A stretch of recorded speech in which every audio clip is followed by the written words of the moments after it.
ಇತ್ತೀಚೆಗೆ ಹೃದಯಾಘಾತದಿಂದ ಮೃತಪಟ್ಟ ನಟ, ನಿರ್ಮಾಪಕ, ನಿರ್ದೇಶಕ ದಿಲೀಪ್ ರಾಜ್ ಅವರಿಗೆ ಜೀ ಕನ್ನಡ ವಾಹಿನಿ ದಿಲೀಪ್ ನುಡಿ ನಮನದ ಮೂಲಕ ಗೌರವ ನಮನ ಸಲ್ಲಿಸಿದೆ. ಜೀ ಕನ್ನಡ ವಾಹಿನಿ ಆಯೋಜಿಸಿದ್ದ ಈ ಕಾರ್ಯಕ್ರಮಕ್ಕೆ ದಿಲೀಪ್ ಅವರ ಪತ್ನಿ ಶ್ರೀವಿದ್ಯಾ ಹಾಗೂ ಪಾರು, ಬ್ರಹ್ಮಗಂಟು, ಕೃಷ್ಣರುಕ್ಕು ಧಾರಾವಾಹಿಯ ಕಲಾವಿದರು ಭಾಗಿಯಾಗಿದ್ದಾರೆ. ಈ ಕಾರ್ಯಕ್ರಮದಲ್ಲಿ ನಟ ಸಿದ್ದು ಮೂಲಿಮನೆ, ಶರತ್ ಕುಮಾರ್, ಮೋಕ್ಷಿತಾ ಪೈ ಭಾಗಿಯಾಗಿ ದಿಲೀಪ್ ಅವರು ಮಾಡಿದ ಸಹಾಯ ನೆನೆದು ಭಾವುಕರಾಗಿದ್ದಾರೆ. ರಿಯಾಲಿಟಿ ಶೋನಲ್ಲಿ ಹಾಸ್ಯ ನಟರಾಗಿ ಗುರುತಿಸಿಕೊಂಡಿರುವ ಜಗಪ್ಪ, ಸುಷ್ಮಿತಾ, ಹುಲಿ ಕಾರ್ತಿಕ್, ರಾಘವೇಂದ್ರ, ಮಂಜು ಪಾವಗಡ ಅವರು ಈ ಕಾರ್ಯಕ್ರಮಕ್ಕೆ ಆಗಮಿಸಿ ದಿಲೀಪ್ರನ್ನು ಸ್ಮರಿಸಿ ಕಣ್ಣೀರಿಟ್ಟಿದ್ದಾರೆ. ದಿಲೀಪ್ ಅವರು ಬಾಯ್ ಫ್ರೆಂಡ್, ಮಿಲನ್, ಲವ್ ಗುರು, ಗಾನಾ ಬಜಾನ್, ಪೊಲೀಸ್ ಕ್ವಾರ್ಟ್ಸ್, ಯೂ ಟರ್ನ್, ನಿಮ್ಮ ವಸ್ತುಗಳಿಗೆ ನೀವೇ ಜವಾಬ್ದಾರರು, ಟೋನಿ, ಭೂಮಂತರ್, ಆರ್ಕೆಸ್ಟ್ರಾ ಮೈಸೂರು ಚಿತ್ರದಲ್ಲಿ ನಟಿಸಿ ಜನಮನ ಗೆದ್ದಿದ್ದರು. ಲವ್ ಮ್ಯಾಕ್ಟೇಲ್ 3 ಚಿತ್ರದಲ್ಲಿ ಕೊನೆಯದಾಗಿ ತೆರೆ ಮೇಲೆ ಕಾಣಿಸಿಕೊಂಡಿದ್ದರು.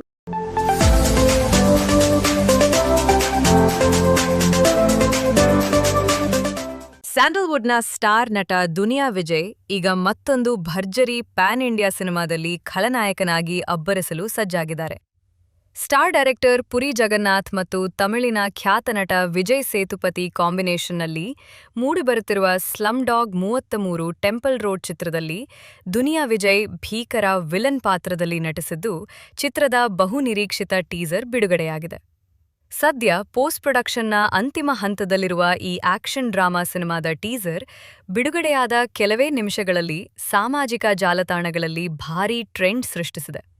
ಸಿನಿಮಾದ ಕಥೆಯ ಬಗ್ಗೆ ಹೆಚ್ಚು ಮಾಹಿತಿ ಬಹಿರಂಗ ಆಗಿಲ್ಲ, ಆದರೆ ಸಿಕ್ಕಾಪಟ್ಟೆ ಕೌತುಕ ನಿರ್ಮಾಣ ಆಗಿದೆ. ವಿಜಯ್ ಸೇತುಪತಿ ರೀತಿಯೇ ದುನಿಯಾ ವಿಜಯ್ ಪಾತ್ರ ಕೂಡ ಸಖತ್ ಹೈಲೈಟ್ ಆಗಿದೆ. 33 ಟೆಂಪಲ್ ರೋಡ್ ಎಂಬ ಕುತೂಹಲಕಾರಿ ಟ್ಯಾಗ್ಲೈನ್ ಹೊಂದಿರುವ ಈ ಸಿನಿಮಾದ ಟೀಸರ್ ಆರಂಭವಾಗುವುದೇ ವಿಜಯ್ ಸೇತುಪತಿಯವರ ಖಡಕ್ ಡೈಲಾಗ್ನೊಂದಿಗೆ. ಭಿಕ್ಷುಕರ ಬದುಕು ಮತ್ತು ಅವರನ್ನು ಶೋಷಿಸುವ ದುಷ್ಟರ ವಿರುದ್ಧದ ಎಚ್ಚರಿಕೆಯ ಮಾತುಗಳೊಂದಿಗೆ ಟೀಸರ್ ತೆರೆದುಕೊಳ್ಳುತ್ತದೆ. ಆಕ್ಷನ್ ಸೀಕ್ವೆನ್ಸ್ಗಳು, ಎಮೋಷನಲ್ ಸನ್ನಿವೇಶಗಳು ಮತ್ತು ಪಾತ್ರಗಳ ಪರಿಚಯದೊಂದಿಗೆ ಒಂದು ಅಪಾಯಕಾರಿ ಜಗತ್ತನ್ನು ಈ ಟೀಸರ್ ತೋರಿಸುತ್ತದೆ.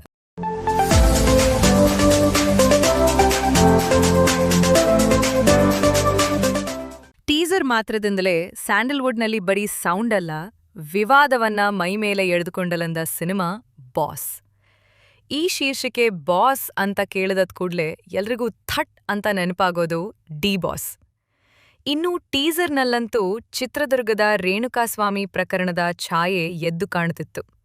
ಹೀಗಾಗಿಯೇ boss cinema Renukaswamy murder case ಆಧರಿಸಿದ್ಯಾ ಎಂಬ ಪ್ರಶ್ನೆ ಎಲ್ಲರ ತಲೆಯಲ್ಲೂ ಉದ್ಭವಿಸಿದ್ದು ಸುಳ್ಳಲ್ಲ.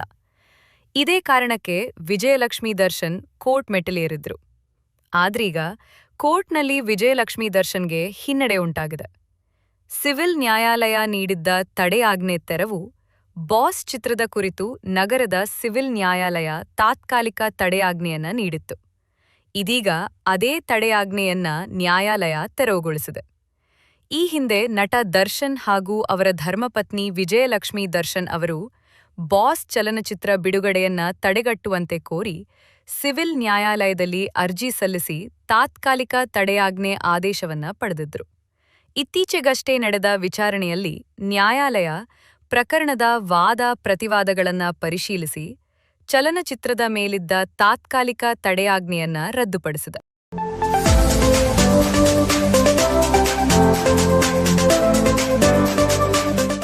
2000ನೇ ಇಸವಿಯಲ್ಲಿ ಮಣಿರತ್ನಂ ಅವರ ಅಲೈಪಾಯುತೆ ರೊಮ್ಯಾಂಟಿಕ್ ಸಿನಿಮಾದ ಮೂಲಕ ಆರ್ ಮಾಧವನ್ ನಾಯಕನಾಗಿ ಪಾದಾರ್ಪಣೆ ಮಾಡಿದ್ರು.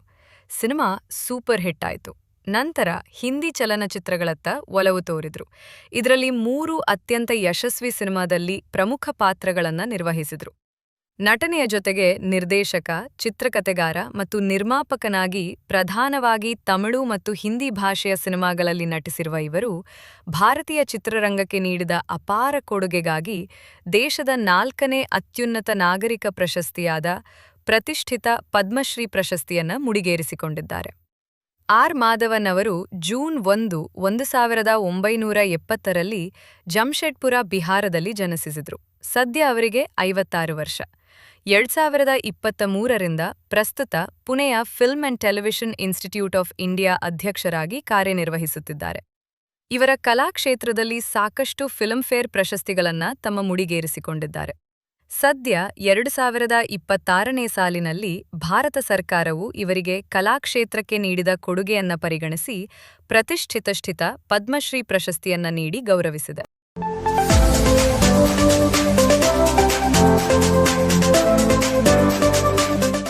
ಬಾಲಿವುಡ್ನ ಅತ್ಯಂತ ಯಶಸ್ವಿ ಸೂಪರ್ ಹೀರೋ ಫ್ರಾಂಚೈಸಿ ಕ್ರಿಶ್ ಸರಣಿಯ ಮುಂದಿನ ಭಾಗ ಕ್ರಿಶ್ 4 ಬಗ್ಗೆ ಸದ್ಯ ಬಿ-ಟೌನ್ನಲ್ಲಿ ದೊಡ್ಡ ಮಟ್ಟದ ಚರ್ಚೆಗಳು ನಡೆಯುತ್ತಿವೆ. ಈ ಚಿತ್ರದ ಮೂಲಕ ನಟ ಹೃತಿಕ್ ರೋಷನ್ ನಿರ್ದೇಶಕರಾಗಿ ಹೊಸ ಇನ್ನಿಂಗ್ಸ್ ಆರಂಭಿಸುತ್ತಿದ್ದು, ಸಿನಿಮಾ ಬಜೆಟ್ ವಿಷಯವಾಗಿ ದೊಡ್ಡ ವದಂತಿಗಳು ಹರಿದಾಡುತ್ತಿದ್ದವು. ಚಿತ್ರದ ಅದ್ದೂರಿ ಮೇಕಿಂಗ್ ಹಾಗೂ ಗ್ರಾಫಿಕ್ಸ್ ಸಲುವಾಗಿ ಹೃತಿಕ್ ಬರೋಬ್ಬರಿ 500 ಕೋಟಿ ರೂಪಾಯಿ ಬಜೆಟ್ ಬೇಡಿಕೆ ಇಟ್ಟಿದ್ದಾರೆ ಎಂಬ ಸುದ್ದಿಗೆ ಈಗ ಅವರ ತಂದೆ, ಹಿರಿಯ ನಿರ್ದೇಶಕ ರಾಕೇಶ್ ರೋಷನ್ ಸ್ಪಷ್ಟನೆ ನೀಡಿದ್ದಾರೆ. ಇತ್ತೀಚಿನ ಸಂದರ್ಶನವೊಂದರಲ್ಲಿ ಈ ವದಂತಿಗಳ ಬಗ್ಗೆ ಆಕ್ರೋಶ ಹೊರಹಾಕಿರುವ ರಾಕೇಶ್ ರೋಷನ್, ಇವೆಲ್ಲವೂ ಕೇವಲ ಸುಳ್ಳು ಸುದ್ದಿಗಳು ಎಂದು ಹೇಳಿದ್ದಾರೆ. ಹೃತಿಕ್ ವರ್ಲ್ಡ್ ಕ್ಲಾಸ್ ಆಕ್ಷನ್ ಹಾಗೂ ವಿಎಫ್ಎಕ್ಸ್ಗಾಗಿ 500 ಕೋಟಿ ರೂಪಾಯಿ ಬಜೆಟ್ ಕೇಳಿದ್ದಾನೆ. ಆದರೆ ಚಿತ್ರದ ಸಹ ನಿರ್ಮಾಪಕರಾದ ಯಶ್ ರಾಜ್ ಫಿಲ್ಮ್ಸ್ ಬಜೆಟ್ ಅನ್ನು 350 ಕೋಟಿ ರೂಪಾಯಿಗೆ ಸೀಮಿತಗೊಳಿಸಲು ಬಯಸಿದೆ ಎಂಬುದೆಲ್ಲ ಶುದ್ಧ ಸುಳ್ಳು ಎಂದು ಕಡ್ಡಿ ಮುರಿದಂತೆ ಹೇಳಿದ್ದಾರೆ.